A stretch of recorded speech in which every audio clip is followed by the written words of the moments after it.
अस्सलाम वालेकुम एवरीवन, उम्मीद आप खैरियत से होंगे। आज हम जो क्वेश्चन सॉल्व कर रहे हैं वो है figure shows the energy levels P, Q, R, S and G of an atom where G is the ground state. A red line in the emission spectrum of the atom is obtained from Q to S. A blue line can be obtained by और ये हमें transitions के नाम दिए गए हैं। अब हमें बताया गया है कि एक एटम जिसका ग्राउंड स्टेट जो है वो G है। ग्राउंड स्टेट G के लिहाज से जब S में डी एक्साइटेशन होती है तो रेड लाइन इमिट होती है, यानी विजिबल वेवलेंथ जो है खारिज होती है।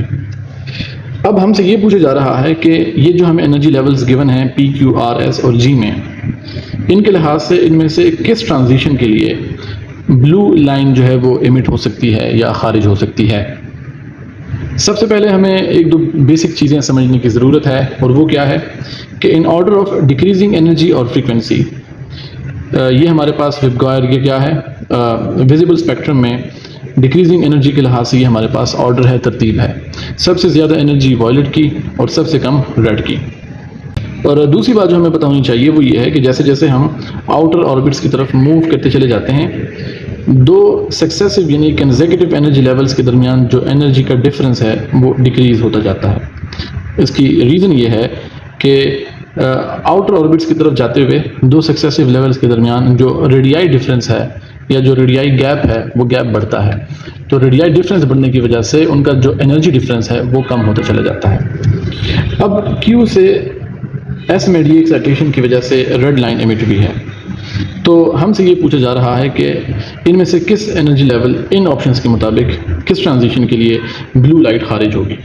अब हमें अगर हम देख लें इस ऑर्डर के मुताबिक रेड की जो एनर्जी है वो सबसे कम है, ये लोवेस्ट एनर्जी है इनविजिबल स्पेक्ट्रम। इनविजिबल स्पेक्ट्रम ये लोवेस्ट एनर्जी है। हमने ब्लू के करस्पॉन्डिंग देखना है, ब्लू के करस्पॉन्डिंग, तो डेफिनेटली ब्लू की जो एनर्जी है वो क्या है, ज़्यादा है रेड के मुकाबले में। अब अगर हम ऑप्शंस को देखें तो सबसे पहली ऑप्शन है हमारे पास R2S। अगर आप R2S की बात करेंगे तो R से S के दरमियान जो एनर्जी है वो क्या होगी, वो फर्दर कम होगी Q से S के मुकाबले में। तो R2S ऑप्शन भी नहीं है। रीज़न ये है कि R और S के दरमियान जो एनर्जी डिफरेंस है वो कम है Q और S के मुकाबले में। सो वेवलेंथ जो इमिट होगी वो ज़्यादा होगी, वो इवन से रेड से भी ज़्यादा होगी, और ये पॉसिबली किस चीज़ में जाएगी, इंफ्रा रेड में, क्योंकि विजिबल से नीचे जो वेवलेंथ है ये क्या होगी, इंफ्रा रेड होगी। ठीक है, रेड से नीचे, रेड आखिर सबसे लास्ट में है विजिबल स्पेक्ट्रम में, तो जिसकी जो एनर्जी इससे भी कम है यानी वेवलेंथ इससे भी ज़्यादा है वो इंफ्रा रेड में चला जाएगा। नेक्स्ट अगर हम ऑप्शन देखें, हम ऑप्शन देखते हैं Q to R। Q to R को देखें तो Q to R जो है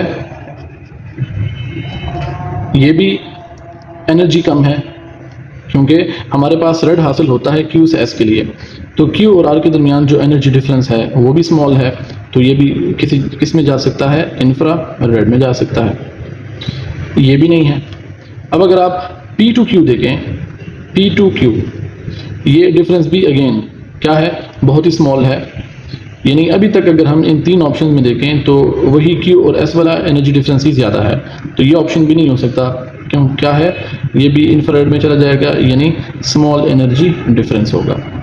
अगर आप R to G देखें, अगर आप R से G तक देखें तो ये पॉसिबल आंसर है, क्योंकि यहाँ पर जो वेवलेंथ इमिट होगी वो क्या होगी, वो ब्लू होगी, क्योंकि ड्यू टू